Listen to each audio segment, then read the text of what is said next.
Good afternoon, dear colleagues, distinguished delegates. We are pleased to welcome you on our side event dedicated to right to freedom of assembly and of association that will focus on the restriction imposed on the right to peaceful assembly and association in the Caspian Sea region that includes countries like Azerbaijan, Turkmenistan, Russia, and Kazakhstan. This event is organized by the organization Rights and Freedoms of Turkmenistan Citizens in collaboration and support of Institute for Reporters' Freedom and Safety. I would also like to remind that all video and photo recordings during the side event are forbidden. The situation across the Caspian region concerning the rights to freedom of assembly and association is troubling. Authoritarian governments in Russia, Azerbaijan, Kazakhstan, and Turkmenistan frequently impose restrictions on these fundamental freedoms. Public gatherings, including peaceful protests, are often met with forceful crackdowns and regulatory barriers. The countries present particularly challenging environments, lacking independent civil society, and entirely controlling dissent. These measures impact civil society, activists, and citizens, hindering their ability to freely advocate for rights and democratic values. Government-imposed restrictions, legal and administrative barriers, and the use of force against peaceful protesters are prevalent, significantly impacting civil society, political activists, and ordinary citizens. Governments often justify these measures under the pretext of national security or public order, employing legal frameworks that grant authorities broad discretion to suppress dissent. Civil society and independent NGOs face systematic obstacles such as registration requirements, bureaucratic harassment, and legal challenges that constrain their ability to operate freely and advocate for human rights and democratic values. We will start the discussion by the video intervention of Gina Romero, the UN Special Rapporteur on the rights to freedom of peaceful assembly and association.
Creating a chilling effect that prompted many civil society activists to withdraw. Negative narratives against rights and freedoms are often part of a broader political targeted agenda to limit people's participation in public matters.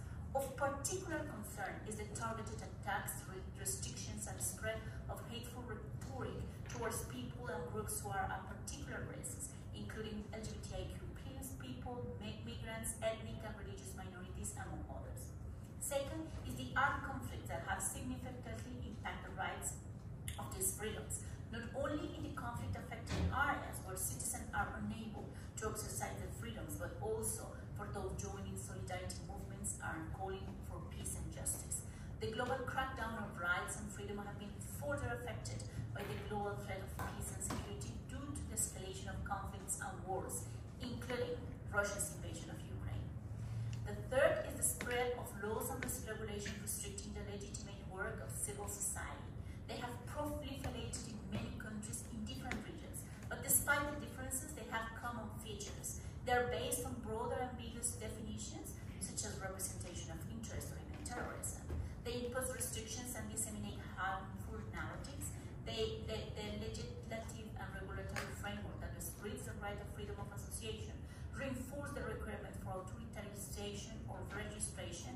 impose and justify an excessive global control, and the solution without guarantees of judicial oversight and due process, and also impose restriction on fundraising and burdensome requirements for reporting.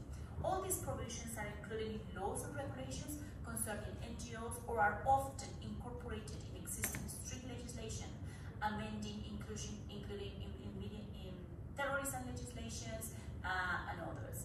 While some measures to regulate the NGO sector to ensure transparency and address corruption are justified, states are required to take a robust risk-based approach and impact assessment to ensure that such measures do not disproportionately affect civil society and the peaceful assembly and association.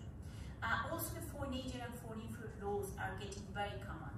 States justify their adoption of such laws for protecting national sovereignty, but they severely impact the rights of freedom of association and closed civic space, especially targeting civil society, working and protect human rights, and working on government and transparency and accountability. These laws make that civil society receiving foreign funding needs to register as foreign agent or foreign representatives and then face an atmosphere of hostility with disinformation and smear campaigns. The implementation of this regulation have contributed to increased attacks, intimidations, and criminalization against human rights defenders, protesters, journalists, and those expressing or perceived to express dissent. Between January 2003 and June 2024, my predecessor and I led or joined 29 communications to states concerning legislations that are undermining and unduly restricting the rights of freedom of peaceful assembly and association, from Angola, Sweden, Venezuela, Zimbabwe, Kyrgyzstan, Sri Lanka, Bosnia and Herzegovina, Nicaragua, Russia, China, among others. And I am doing a close follow-up on new legislative challenges in at least other 10 countries. In Russia, the draconian foreign agent legislation has led to the closure of prominent NGOs and stigmatization and criminalization of activists. Besides, in the Caspian Sea region, human rights and freedom of assembly and association are extremely restricted. In the first 6 months of the year, the special procedures have sent 9 letters to the Iranian government regarding persecution of human rights defenders.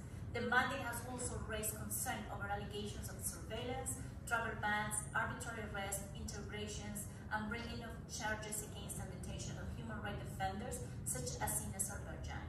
This is also worrying, as Azerbaijan will be hosting the UN climate talks, the COP29, later in the year, and there are concerns of climate advocate being stifled. Countries with serious limitation of human rights and freedom of association and assembly cannot continue to be chosen as venues and hosts for conference associated with human rights treaties. This is, for me, the inputs that I have prepared for today's event. I hope this is useful, and I hope that collectively we can find ways of promote and advance human rights in general and in specific, freedom of assembly and association in the world, but specifically in the Caspian Sea region. Thank you again for the invitation, and I hope you have a productive discussion today.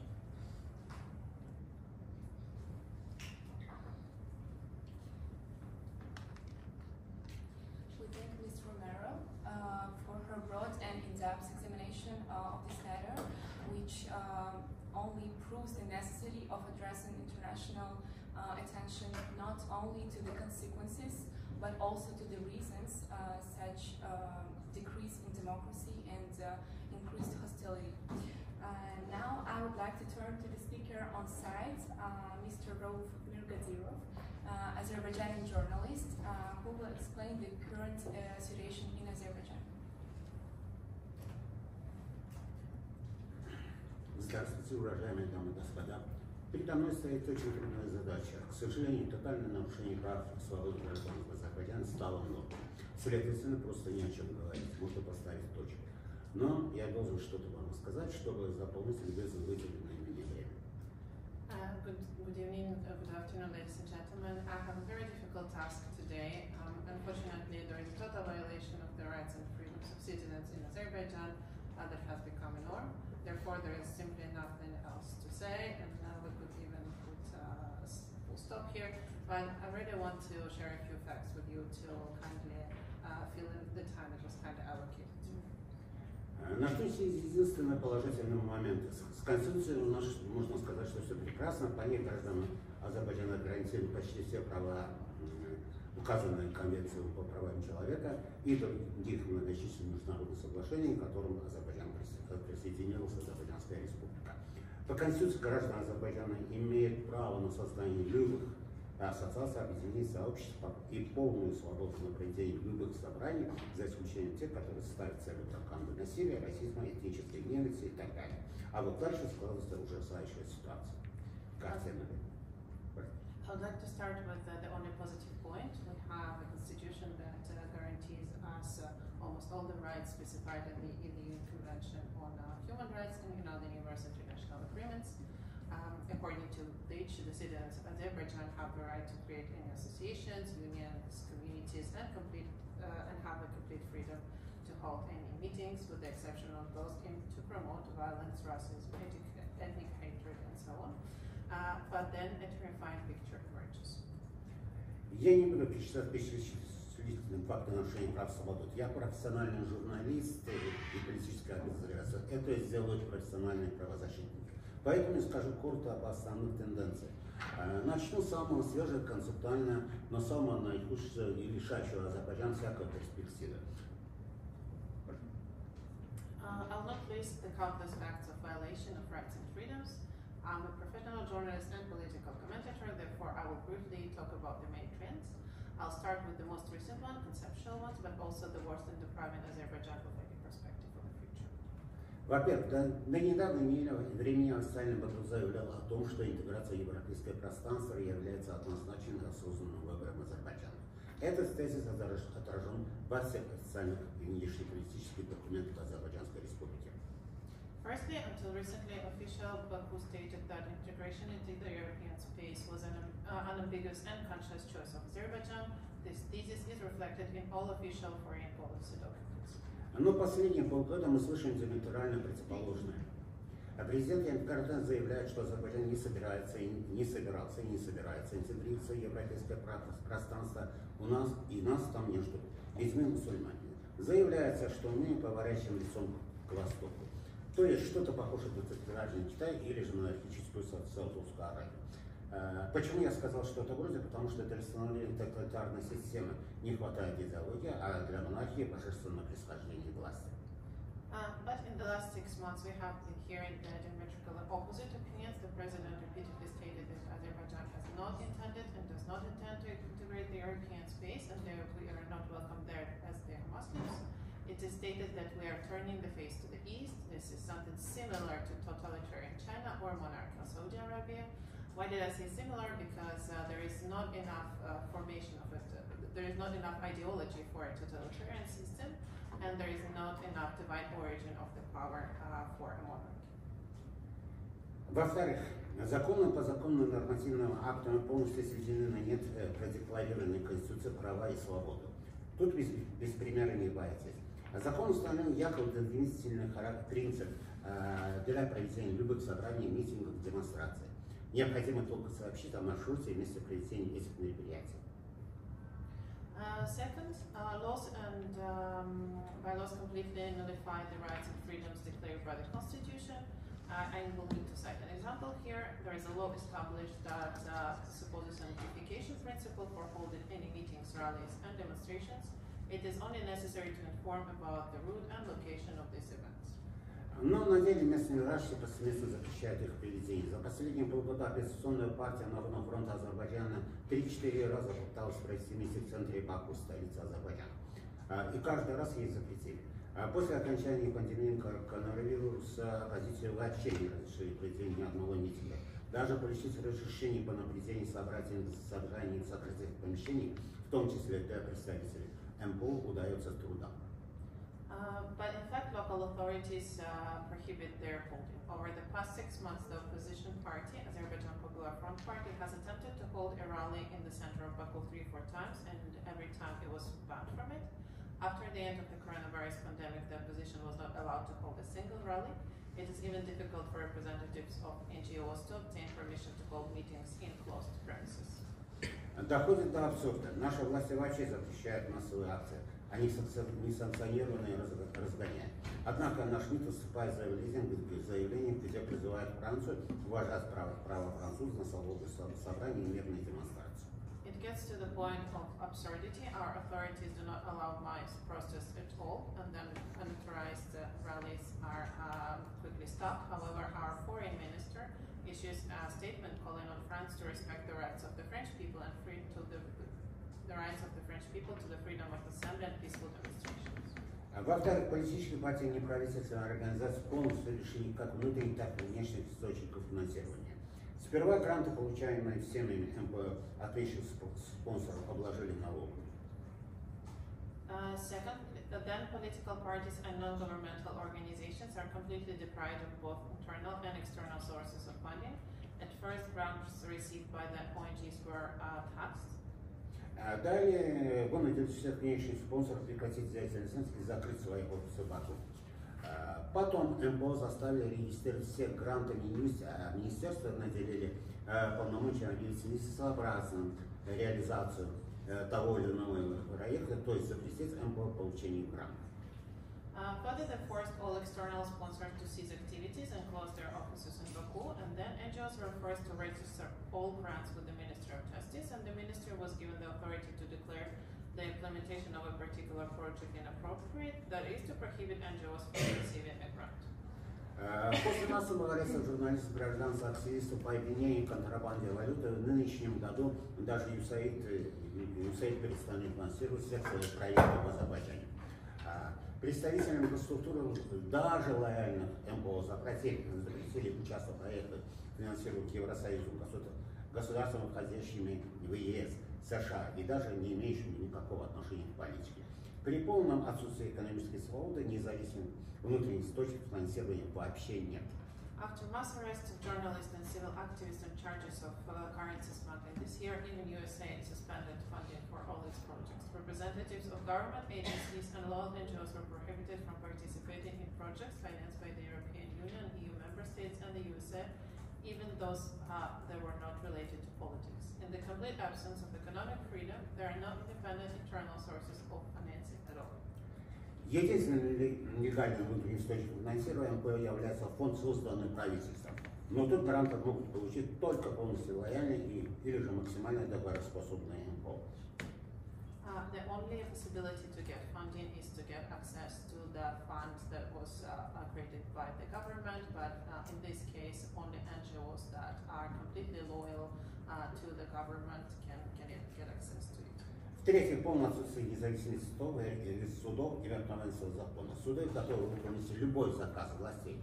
На днях суд по жалобе только одного гражданина признал незаконным все решения, принятые съездом Народного фронта Азербайджана. Thirdly, there is a complete lack of judicial independence and the rule of law. The courts are ready to fulfill any order from the authorities. Recently, the court, based on a complaint from one single citizen, declared illegal all the decisions taken by the Congress of the Popular Front Party of Azerbaijan. Гражданские активисты арестованы под тем или иным предлогом, находясь в заключении, иногда годами ждут судебного приговора. Практически все гражданские активисты, депортированные в течение последних 2 лет из Германии по прибытию в Азербайджан, были арестованы по обвинению в хулиганстве, контрабанде валюты, наркотиков. Среди них полностью парализованный молодой человек, которого обвинили в контрабанде валюты. Наркотиков, извините. Civil activists arrested under one pretext or another while in custody sometimes wait for years for a court verdict. Almost all civil activists deported from Germany over the past 2 years upon arrival in Azerbaijan were arrested on charges of hooliganism, currency, and drug smuggling. Among them is a recent case of a paralyzed young boy that was charged with drug smuggling activities. В-четвертых, отсутствие общественного контроля, снижение уровня сопротивляемости общества по отношению к населению на своей воле приводит к усилению неправовых методов административного полицейского давления и репрессий. В местах лишения свободы человека может произойти все, что угодно. Практически никакого общественного контроля. В общественном совете созданы почти при всех министерствах включены исключительно лояльные, договороспособные МПО. Firstly, the lack of public control and a decrease in the level of societal resistance to violence against one's will leads to the strengthening of non-legal methods of administrative and police pressure and repression. In places of deprivation of liberty, anything can happen to a person. There is virtually no public control. The public councils created under almost every ministry include exclusively loyal and contract-capable NGOs. Для инициализации гражданского активизма используется все. Шантаж, запугивание, вмешательство в личную жизнь, использование фактов личной жизни как для шантажа, так и дискредитации личности, незаконная слежка и, наконец, физический расправа. To neutralize civil activists, everything comes to use: blackmail, intimidation, interference in personal life, use of facts of personal life both for blackmail and discredit, illegal surveillance, and finally physical violence. И, наконец, последние годы наблюдается резкое ухудшение внешнего и внутреннего фона.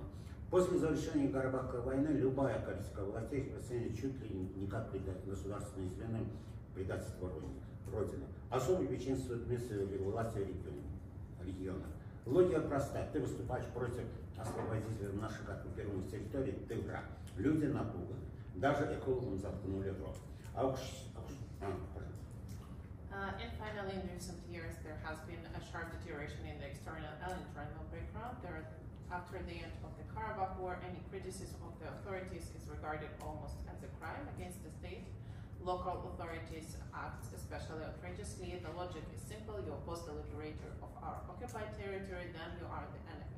People are scared, and even environmental activists were silenced. Ухудшение внешнего фона напрямую связано с неспособностью международного сообщества справиться с агрессией России в отношении Украины. Это создает уверенность у лидеров таких государств, как Азербайджан, в том, что им все дозволено, хотя бы границы страны, кое они правят. Они считают, что пока этот конфликт продолжается, до них никому нет дела. Они начинают верить в отсутствие универсальных ценностей и принципов в сфере прав человека. The deterioration in the external background is directly related to the inability of the international community to cope with Russia's aggressions against Ukraine. This creates confidence amongst the leaders of states such as Azerbaijan that everything is permitted to them, at least within the borders of the country they rule. They believe that as long as this conflict continues, no one cares about them. They begin to believe that there are no universal values and principles in the field of human rights. И, наконец, ухудшение внешнего фона серьезно повлияло на ситуацию в Грузии, который еще недавно считался прибежищем для наших гражданских активистов, которые пытались через эту страну организовать внешнее финансирование своих проектов. Грузинские власти заявили, что принятый закон об иноагентах в том числе преследует цель предотвратить враждебную деятельность иностранных спонсоров в отношении дружественного Азербайджана и Армении с использованием территории Грузии. And finally, the deterioration of the external background has seriously affected the situation in Georgia, which until recently was considered a refuge for our civil activists who try to organize external funding for their projects through this country. Georgian authorities stated that the adopted law on foreign agents, among other things, aims to prevent hostile activities of foreign sponsors against friendly Azerbaijan and Armenia using the territory of Georgia.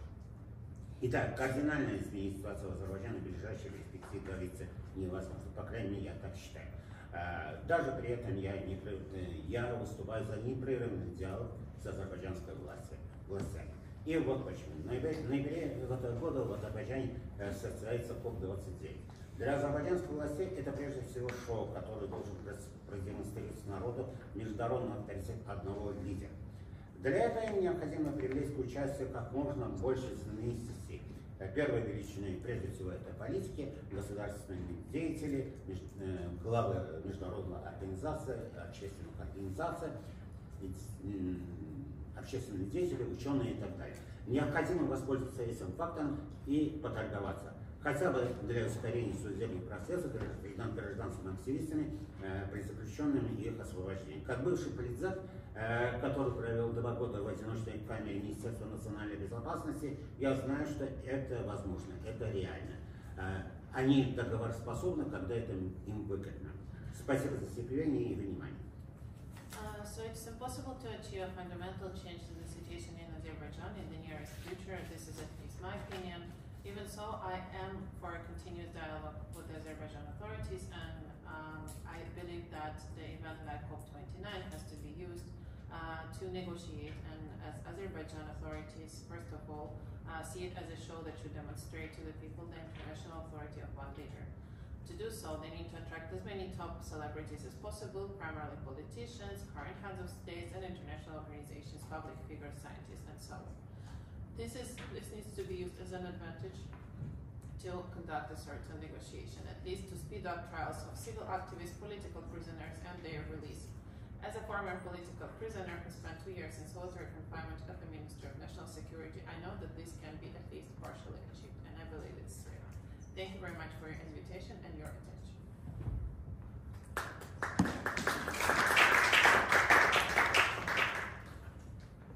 We appreciate very much Mr.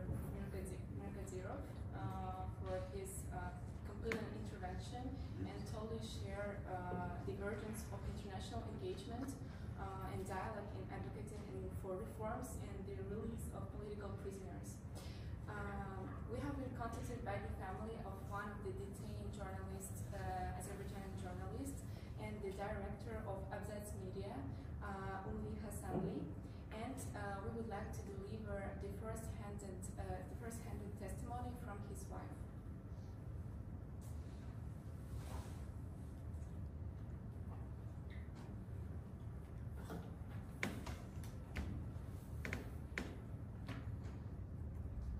Hanımlar ve canablar, ladies and gentlemen, thank you for giving me this opportunity. My name is Rubaba Guliyeva, and I am speaking on behalf of my husband, Ulvi Hasanli, the director of Abzats Media, who is currently imprisoned for his journalistic activities. I would very much like to be here with you in person today, but due to a travel ban imposed on me related to the fabricated criminal case against Abzats Media, this was not possible. My husband Ulvi, along with other brave journalists and activists, are being persecuted precisely because they defend human rights and democracy.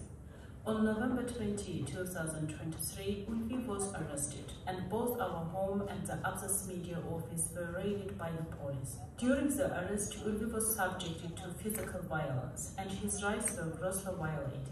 Along with Ulvi, 5 other courageous journalists from Abzats Media, including Sevinç Vakifkızı, Elnare Qasımova, Nargiz Absalamova, Muhammad Kekalov, and Hafiz Babalı, were also unjustly detained. I would like to note that although both the Azerbaijani constitution and international law grant Azerbaijani citizens the right to assemble, the journalists of Abzats Media have been prevented from exercising this right by the Azerbaijani government, and Abzats Media hasn't been registered by the state.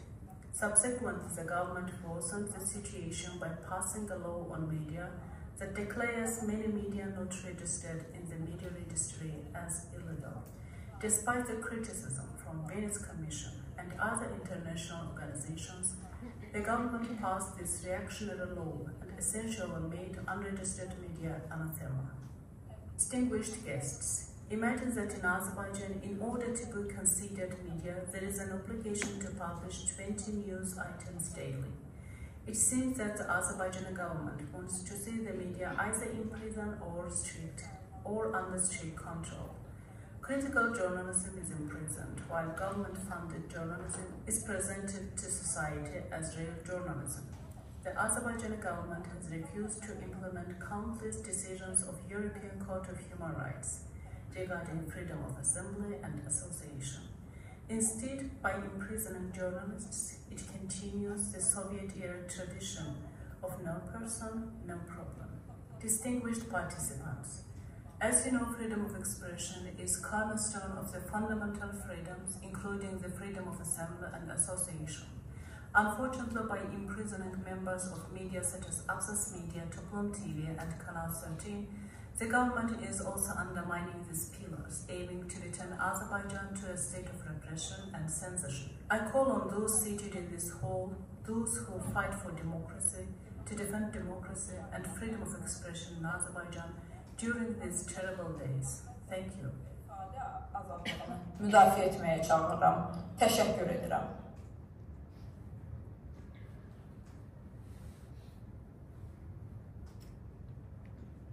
We're deeply grateful grateful for this video message, and we believe that challenges that faced by civil society and independent media serves as another example of the deteriorating situation in the region. Now I would like to turn to Maria Sinitsina-Rosen, representative of the Future Russia Switzerland, who is sharing today with us the situation in Russia.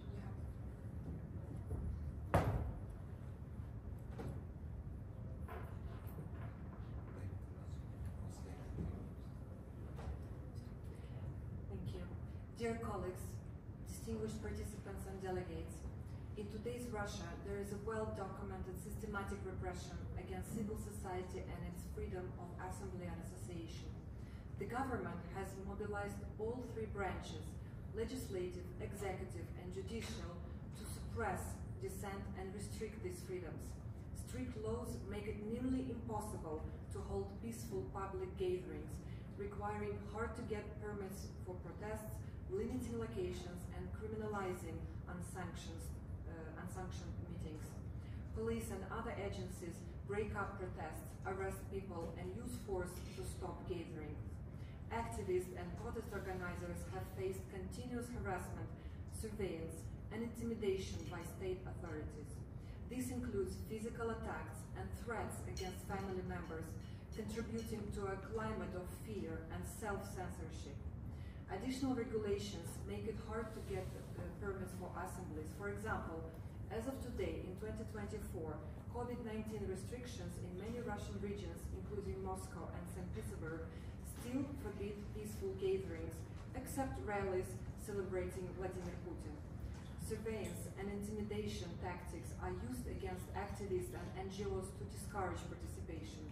State media portray protesters as troublemakers, justifying the government crackdown. The courts often side with the government, upholding arrests and harsh penalties for protesters with huge fines and criminal charges. When activists try to challenge these laws in court, judges often dismiss their cases, supporting the state's actions. Maximum penalties are handed out to set an example, scaring others away from protesting. The courts ignore international human rights norms and decisions from bodies like European Court of Human Rights. This systematic approach ensures that any attempts to exercise freedom of assembly and association are met with significant obstacles at every level of government, creating a repressive environment that discourages Russian citizens from free assembly and association. Civil society actions in Russia are diverse, covering anti-corruption, election-related, but also social, economic, and ecological movements. Regardless of the topic, freedom of assembly and association is equally under extensive repressive measures employed by the Russian government, which have significantly intensified over the years. Fines and jail times for violations have increased, and certain groups such as NGOs are specifically targeted under the pretext of state security protection. There have been notable periods of escalation, from less intense repression with a focus on detentions and police presence in the early 2000s, to a marked increase during the election protest of 2011 and 2012. Following the annexation of Crimea in 2014, there was a notable intensification in repressions, particularly against political and anti-war protests. New laws tightened control over public gatherings, and the expanded repressive law targeted NGOs and activists receiving foreign funding, labeling them foreign agents to discredit their work. This law forced many organizations to shut down due to financial and administrative burdens. Activists linked to such NGOs faced harassment and legal action. In 2015, Russia passed a further law designating undesirable organizations, banning their operations within the country. These laws have made it difficult for NGOs, activists, and opposition groups to organize and participate in peaceful civil movements and initiatives without facing legal and financial repercussions. Ultimately, it's been used to suppress independent NGOs and restrict civil liberties. Another peak in repressive measures against freedom of assembly followed the protests against the detention of Alexei Navalny in January 2021, and also the full-scale invasion of Ukraine in February 2022, with over 5,000 people detained in just one day, many facing severe beatings and torture and in detention. This period saw unprecedented levels of detentions, fines, and harsh criminal charges against peaceful protesters. As of early 2024, there are over 850 individuals and organizations listed as foreign agents. This list has expanded significantly in recent years, with over 280 new additions last year alone. Many listed as foreign agents face administrative and legal repercussions, including fines and potential criminal charges. Additionally, as of today, July 2024, over 170 overseas and international NGOs are labeled undesirable in Russia. These laws have targeted many reputable domestic and international NGOs, including human rights and democracy groups such as the Boris Nemtsov Foundation for Freedom and Open Russia, independent news outlets such as Radio Liberty, TV Rain, Meduza, Insider, SOTA, and other journalists and NGOs such as Greenpeace, World Wildlife Fund, Amnesty International, and many small grassroots NGOs very similar to the one I represent today. The crackdown on freedom of assembly and association has had a chilling effect on civil society in Russia. Many NGOs and grassroots movements have been forced to shut down or operate under severe constraints, limiting their ability to advocate for human rights, environmental protection, and other causes. As rightfully outlined in reports submitted to the Human Rights Council during its 54th session by Mariana Katsarova, the Special Rapporteur on the Situation of Human Rights in Russia, several key insights illustrate the increasingly repressive environment for freedom of assembly and association in Russia. The report summarized the significant challenges faced by civil society in Russia and the systematic efforts by the government to suppress dissent and control public discourse. Several high-profile opposition figures have faced severe repressive measures, including imprisonment, frequent arrest, and in the case of Alexei Navalny and Boris Nemtsov assassination. These actions illustrate the length to which the government will go to silence civil voice and dissent. The outlined facts indicate a systematic effort by the Russian government to curtail freedom of assembly and association. The use of legal, administrative, and physical repressive measures has effectively stifled public dissent and marginalized opposition voices. These actions have violated fundamental human rights and weakened civil society, making it increasingly difficult for citizens to organize, protest, and advocate for change. The overall climate of fear and repression suggests a significant erosion of democratic principles and the rule of law in Russia. We, as advocates for pro-democratic and peaceful Russia, securing peace and human rights respect for the whole region, call for urgent substantial changes, paving the way for the future of civil liberties and democratic engagement in Russia, and we call for urgent attention and action from both domestic and international communities. I thank you very much. Thank you very much, Ms. Kowalski, for your contribution highlighting the systematic repression of the civil society in Russia. Clearly, without significant changes, the future of civil liberties in Russia remains weak, necessitating urgent attention and action. We had another video intervention of Mira Ungarova, Kazakh youth activist, but unfortunately, due to the technical reasons, we cannot display the video. So I will tell a bit of the context in Kazakhstan. The situation regarding the right to freedom of assembly and association in Kazakhstan is deeply concerning.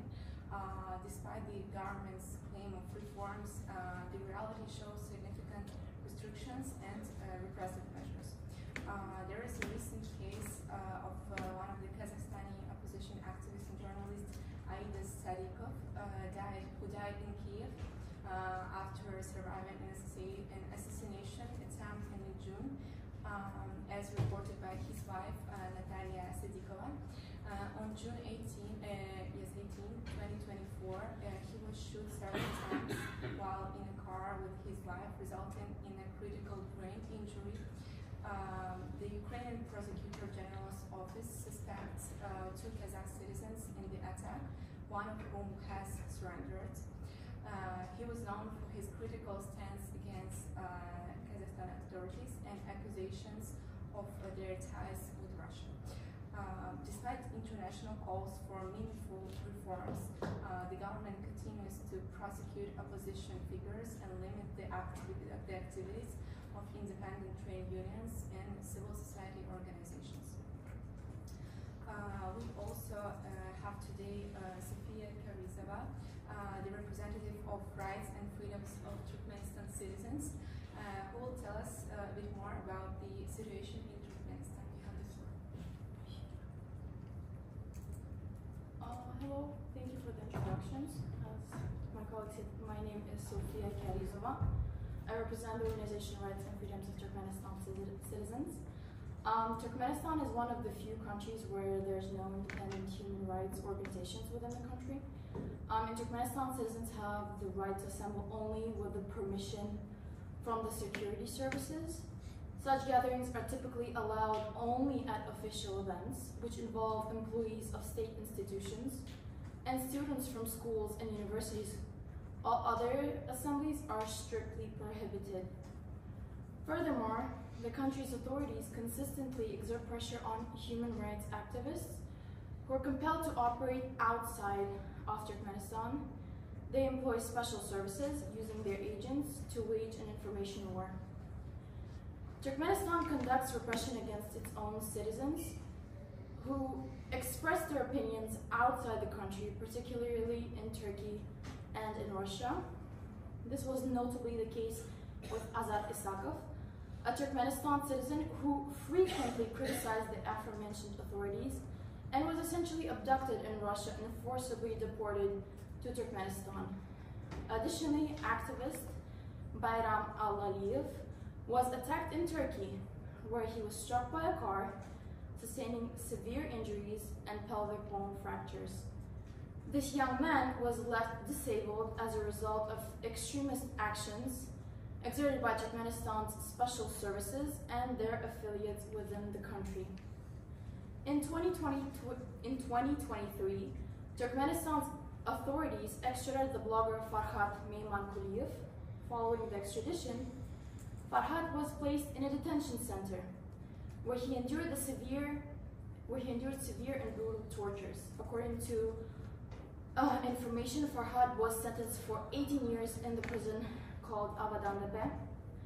Additionally, we have received reports indicating that Farhat had multiple fractures, including a skull base fracture, and he did not get any medical assistance.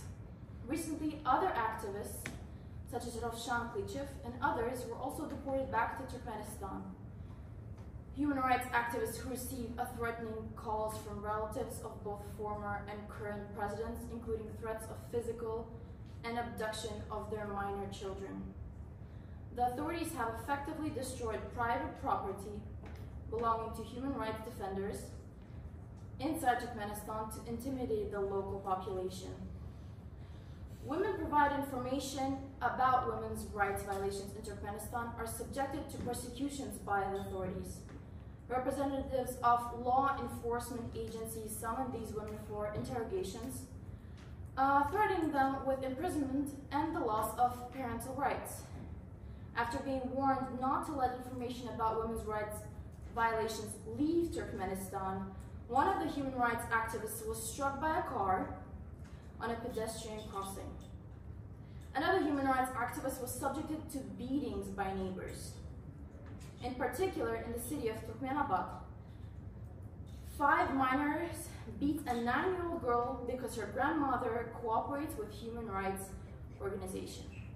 The girl required hospitalization and subsequent long-term rehabilitation. Thank you.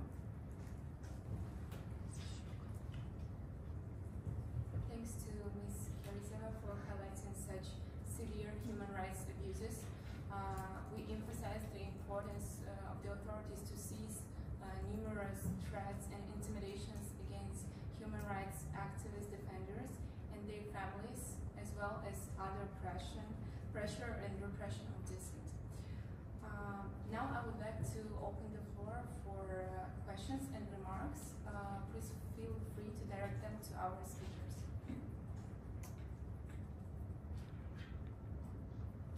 Since there are no questions from the audience, I would like to pass the floor to the speakers if they have some final remarks, if they would like to add something.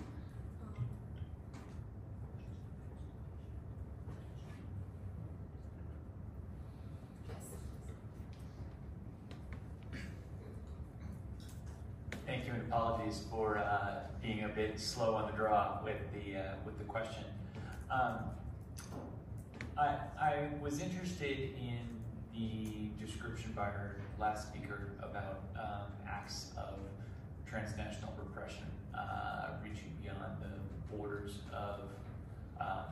of countries to target government critics. It's an issue that I think is being raised increasingly at the Human Rights Council, including by our delegation. I guess I was wondering if there were other instances of this that perhaps weren't as well known that other speakers would want to highlight. Thank you.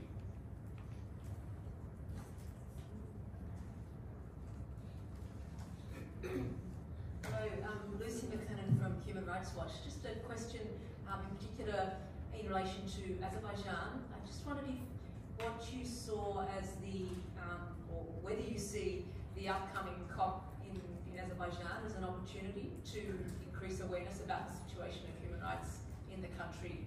And then secondly, for all of you, what are your recommendations to states and to the Human Rights Council to address the human rights situations in your countries?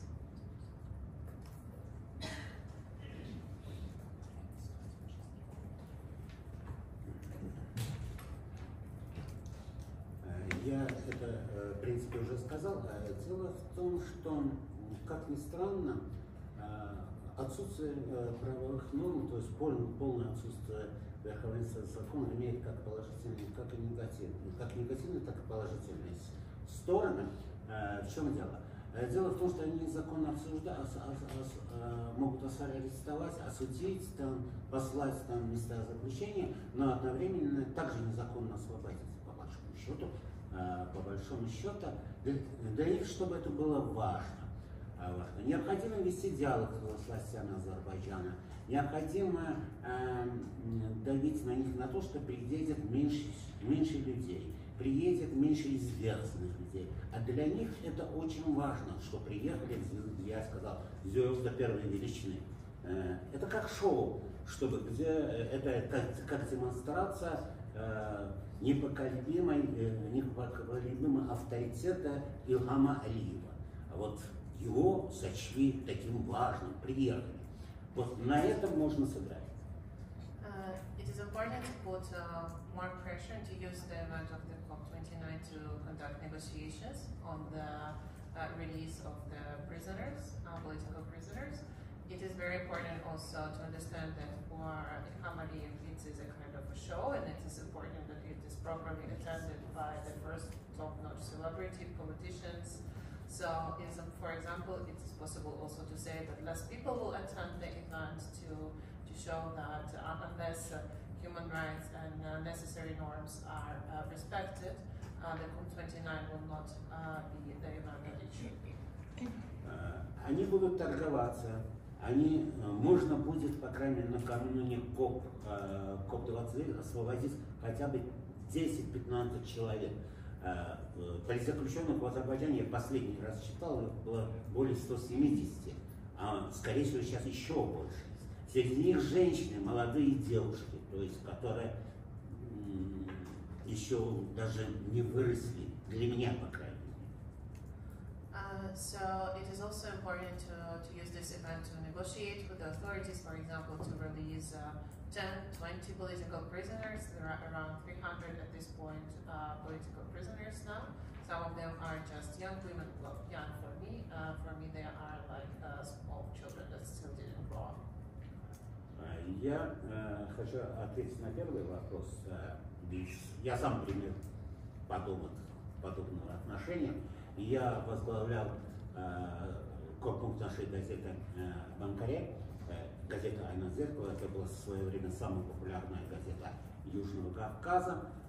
Меня неожиданно лишили аккредитации, арестовали в Анкаре, депортировали в Баку, где меня обвинили в измене в родине через шпионаж в пользу Армении. I was a head of a big journal in Ankara, and this is an answer to your question, the first question. I was arrested, I was deprived of all the credentials, and I was deported back to Azerbaijan, where I was charged with being a spy for the foreign government, namely for Armenia. Это взаимосвязанные вопросы, поэтому я к этому обратился. Речь не о моем судьбе.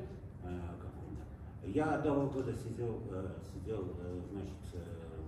находился в одиночной камере Министерства национальной безопасности под следствием.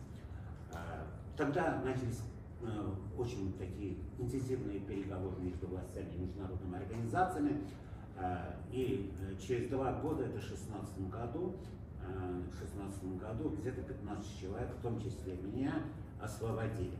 Освободили, нас не могут не осудить, то есть нельзя 2 года держать, это потом просто освободить. Меня обвинено в пожизненной статье, под давлением международных организаций, дали 6 лет условно, 7 лет, извините, условно, и освободили, как мелкого, как хулигана. Вот так незаконно, как сажают, так и освобождают. То есть этот... Just to connect the two questions actually with my own example, I spent 2 years in a solitary confinement in the Ministry of Internal Affairs, National Security, where I was under investigation, and I was released after 2 years because there was no valid charges against me, but I was released as 10 or 15 other people under the pressure of international organizations who tried to negotiate my release. And I was charged with small hooliganism and given 6 years of arrest. Я, кажется, ответил на...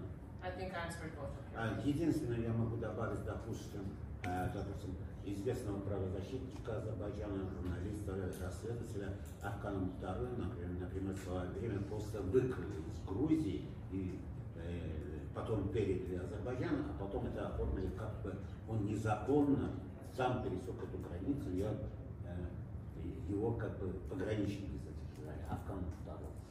There was also an example of Afkan Mukhtarov, who was a famous Azerbaijani human rights defender. He was abducted in Georgia and brought to Azerbaijan, and later he was charged with illegally crossing the border by himself at the border between Georgia and Azerbaijan.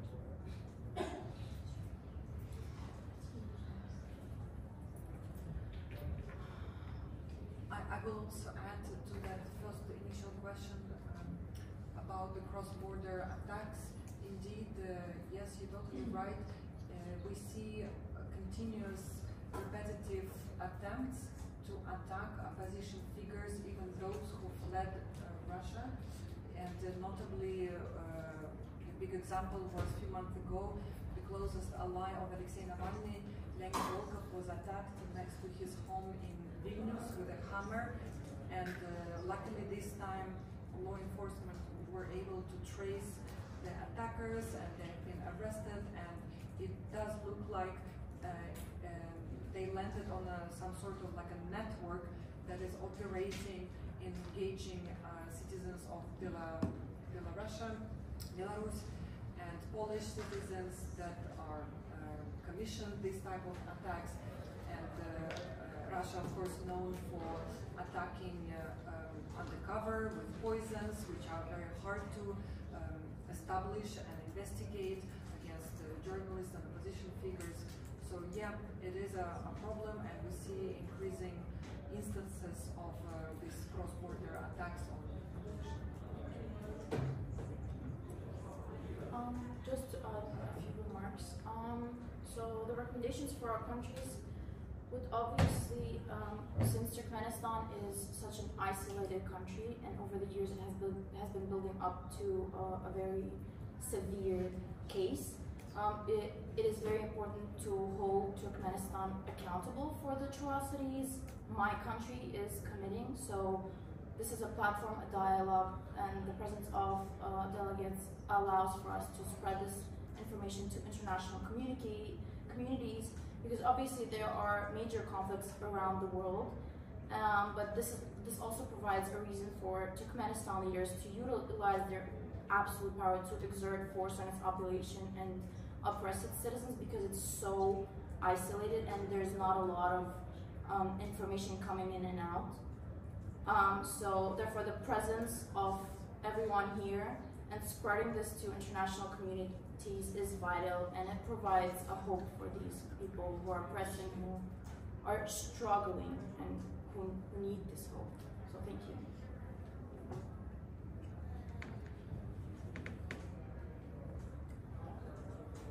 So I would like to thank everyone for being present today at our side event.